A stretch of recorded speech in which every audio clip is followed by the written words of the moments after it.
Donc, bienvenue pour cette nouvelle leçon qui s'intitule Ramsès II, pharaon d'Égypte, avec ici les dates de vie et de mort de Ramsès et ici les dates de son règne, qui va nous permettre de déjà voir pourquoi j'ai choisi Ramsès II, parce que c'est un des pharaons qui a régné le plus longtemps sur l'Égypte, un règne de quasiment plus de 60 ans.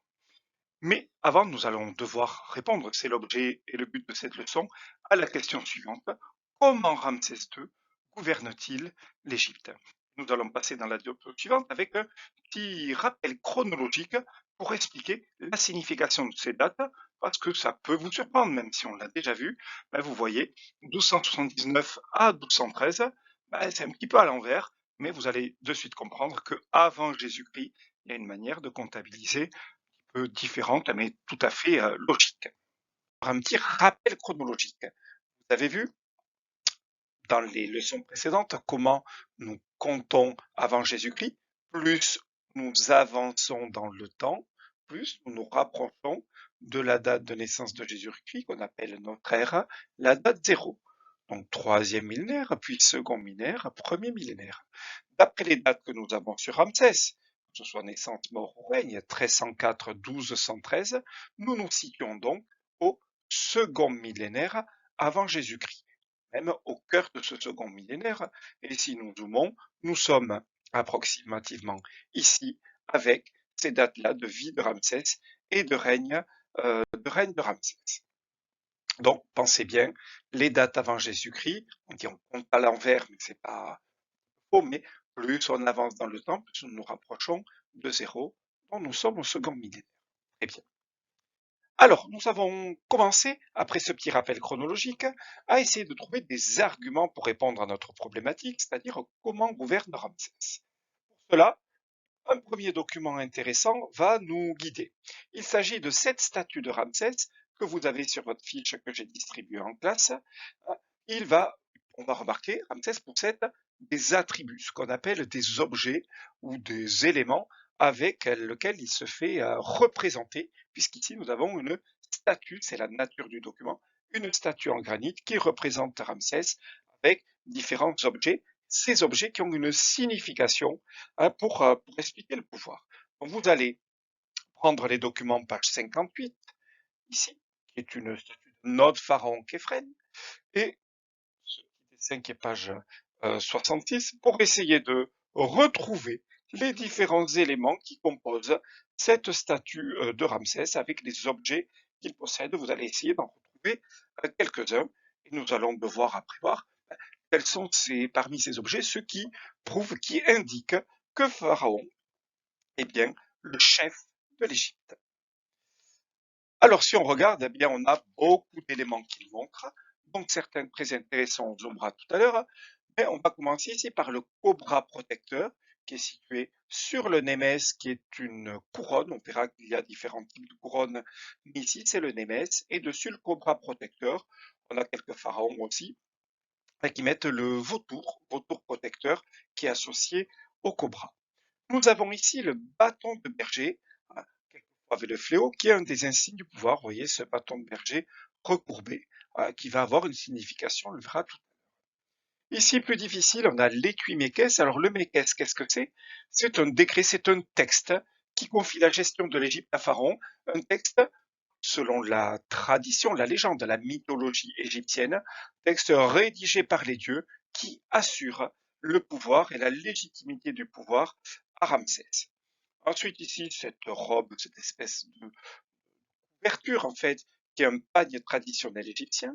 Il se fait représenter aussi Ramsès II en compagnie avec son épouse, la reine Néfertari. Il faut savoir que Ramsès II avait 8 épouses, mais ici Néfertari, une de ses épouses, qui est représentée ici. Et là, je ne l'ai pas mis, mais c'est ce qu'on appelle la titulature de Ramsès, ce qui est écrit, qui montre bien que Ramsès, élu des dieux, possède bien le pouvoir en Égypte.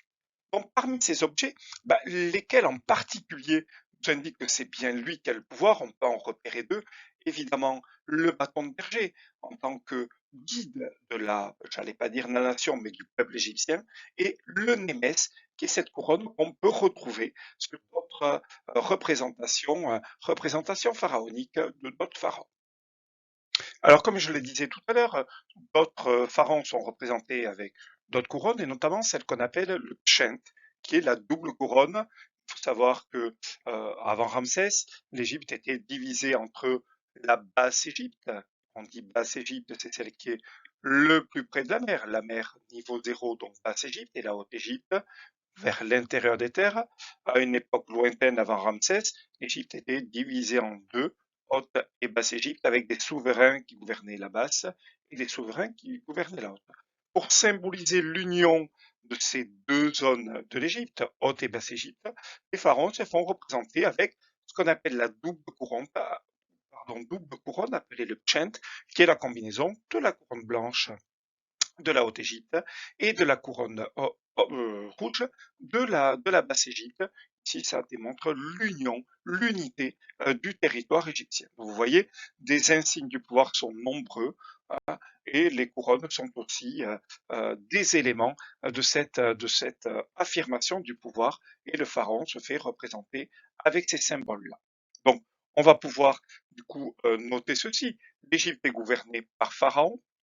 Il porte des insignes du pouvoir, le sceptre, le fléau, mais aussi des couronnes, le kepesh qui est la couronne de guerre, le pshent qui est l'unité de la haute et de la basse Égypte, symbole de l'unité des deux terres. Très bien.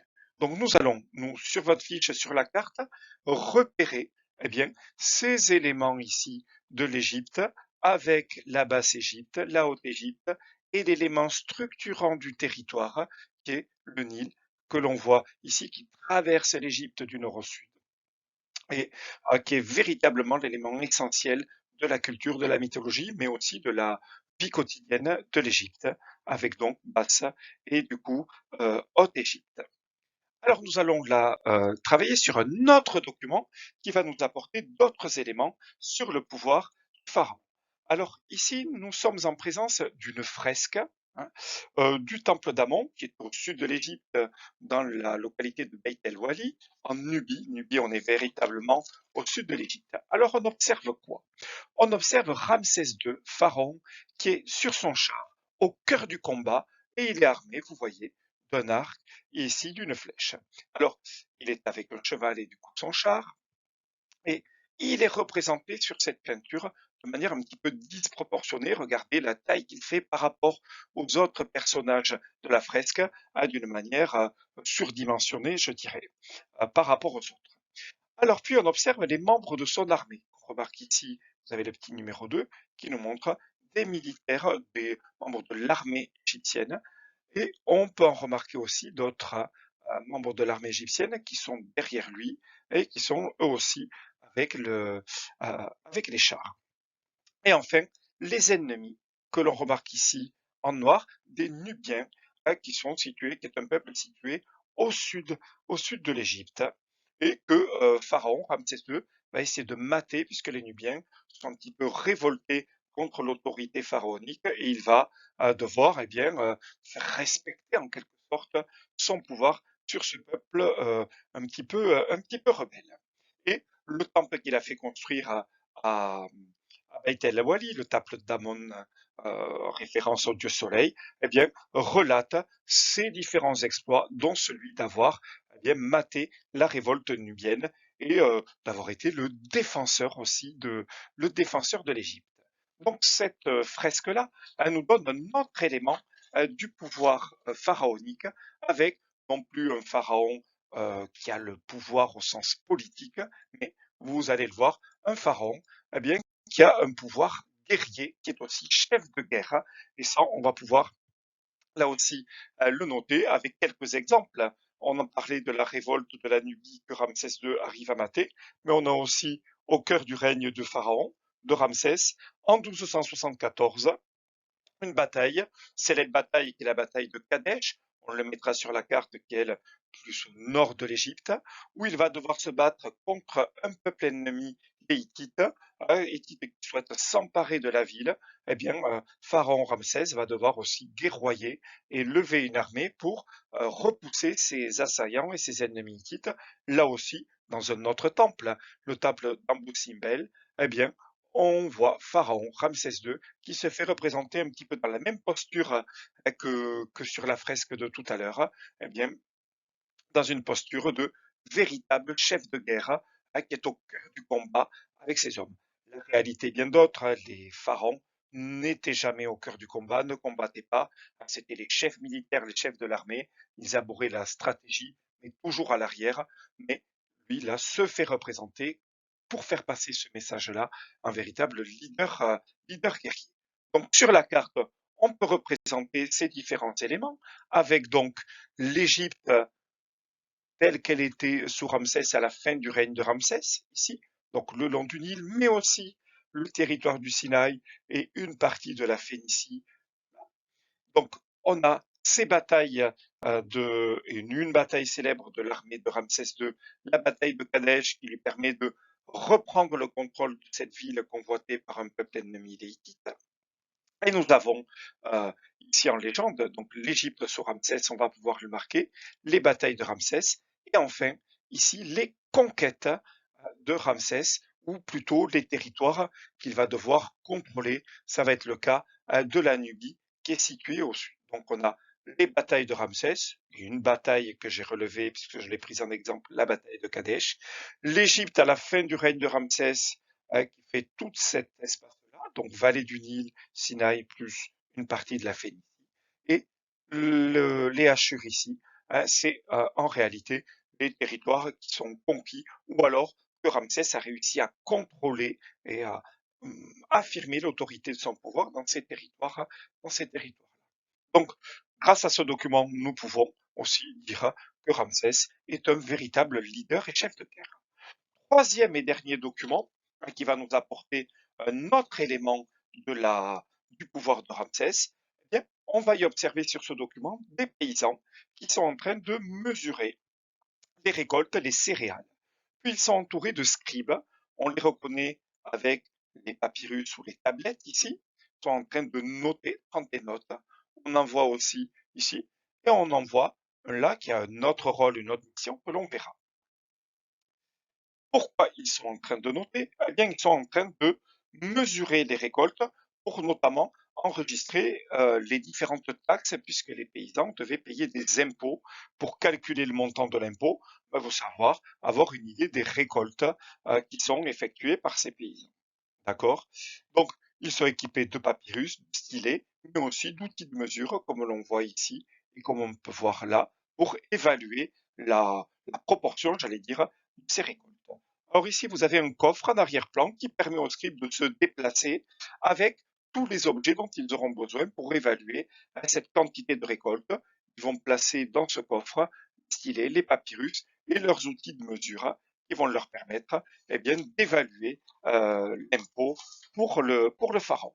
Alors, que veut nous dire cette peinture, puisqu'il s'agit d'une peinture de 1300 avant Jésus-Christ et que l'on retrouve dans la tombe d'un scribe qui s'appelle Ména dans la ville de Thèbes, eh bien, elle nous montre que ces scribes sont des véritables fonctionnaires, c'est-à-dire des agents de l'État qui doivent assurer une tâche précise pour l'État et donc pour le pharaon.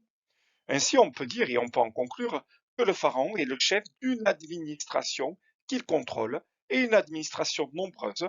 Regardez le nombre de scribes qui sont mobilisés pour évaluer ça. 1, 2, 3, 4, 5, 6 scribes ici sur ce territoire pour faire ces relevés nécessaires à Pharaon pour qu'il puisse évaluer ensuite le montant de l'impôt à payer. Donc, on va en conclure, on va pouvoir du coup le noter sur notre trace écrite suivante, eh bien, que les scribes sont des fonctionnaires, c'est-à-dire des personnes au service de l'État. Ils sont du coup au service de Pharaon et l'aident à gérer son territoire. On peut dire que Pharaon est le chef de l'administration. Et cette administration a notamment pour rôle lever l'impôt. Donc, on n'en a pas encore parlé, mais vous allez là le travailler tout seul à la maison en faisant un petit travail de recherche. L'Égypte, c'est aussi le symbole de l'Égypte, les pyramides. Vous avez sur votre livre, à la page 58-59, l'exemple de Gizeh, qui est un site où on va retrouver les pyramides. Vous allez trouver de quel pharaon. Donc, ce que vous allez me faire sur votre cahier, répondre ici aux questions qui sont à la page 59, sur la page de droite du cahier ou la page de gauche éventuellement. Et sur l'autre page, la page d'en face, vous allez me faire une petite recherche à la maison sur une pyramide de votre choix en me trouvant une ou deux photos de pyramide, mais en me précisant le lieu où elle se trouve, le pharaon qui est, j'allais dire, installé dans cette pyramide, parce que vous allez comprendre que les pyramides, c'est un endroit où on va retrouver les sarcophages et les momies des pharaons, et la date à laquelle la pyramide de votre choix a été construite. Donc, deux étapes, une étape de prise de connaissance d'infos par rapport au dossier qui est sur le livre avec ces questions-là. Et deuxième étape, une étape de recherche à faire à la maison. Donc, ça va nous permettre de terminer ici notre carte avec, vous avez tout le long de la vallée du Nil, eh bien, des sites où on va retrouver un nombre important de pyramides qui sont les sépultures des pharaons. Alors, la pyramide de Gizeh, qui est ici que vous avez sur votre livre, mais aussi au sud de l'Égypte, dans ce qu'on appelle la vallée des rois, eh bien, de nombreux pharaons ont construit des pyramides qui est leur sépulture, et notamment, c'est dans cette vallée des rois au sud de l'Égypte que l'on trouve la sépulture, c'est-à-dire l'endroit où Ramsès II a été installé de manière momifiée. Alors, si on fait le bilan de ce travail, eh bien, on a vu quoi? Vous avez vu que la leçon est construite autour de trois documents. Un premier document qui était la statue de Ramsès en granit, qui nous a permis de déterminer quelques éléments du pouvoir. Le premier élément que l'on a pu déduire de cette statue, c'est que le pharaon est un protecteur de son territoire. Le deuxième élément, grâce notamment au bâton de berger, il veut montrer que le pharaon est le guide de son peuple. Troisième élément, quelquefois il se fait représenter avec le sceptre, mais aussi il est assis sur un trône. Il possède le pouvoir politique que l'on peut voir aussi avec la manière d'être représenté avec une couronne, le némès ou le pschent éventuellement. Et enfin, le pharaon tient son pouvoir des dieux avec notamment l'étui mékès, qui est cette espèce de décret, de texte, bien qui atteste, qui légitime le pouvoir de pharaon, pouvoir lui venant des dieux. Le deuxième document que nous avions choisi, eh bien, c'était cette représentation, cette fresque de Ramsès II, eh bien, en tant que Ramsès défenseur du territoire contre des ennemis rebelles, eh bien, il se présente en défenseur du territoire égyptien et il va repousser ses ennemis ici. Pharaon est aussi un chef de guerre, un combattant courageux. Il est au cœur du combat et il se fait représenter de manière guerrière avec un arc et des flèches. Et enfin, c'est un pharaon aussi qui se fait représenter en conquérant, puisqu'on a vu que certains territoires, eh bien, il les a dominés, il les a conquis pour le agrandir et faire prospérer l'Égypte. Et enfin, le dernier document que nous avions choisi, c'était le document avec les scribes, pour montrer quoi? Que Pharaon contrôle une administration dévouée et nombreuse, mais aussi que le Pharaon lève les impôts, est à la tête d'une administration dévouée et à son service. Donc vous voyez, cette leçon a été construite autour de trois documents clés qui vont nous permettre, et plutôt qui nous ont permis, eh bien, de relever de nombreux pouvoirs du pharaon. 1, 2, 3, 4, 5, 6, 7, 8, 9. 9 pouvoirs du pharaon que nous avons déduits grâce à ces documents. Donc nous pouvons très simplement conclure que la conclusion pourrait se limiter à cette dernière phrase ici. Pharaon, en Égypte ancienne, possède tous les pouvoirs. Et pour terminer cette leçon, la conclusion, eh bien, nous synthétise tout ça. Je vous remercie de votre attention et je vous souhaite de faire de beaux rêves avec la momie de Ramsès II qui est exposée au musée du Caire en Égypte. Merci beaucoup et à une prochaine leçon en vidéo.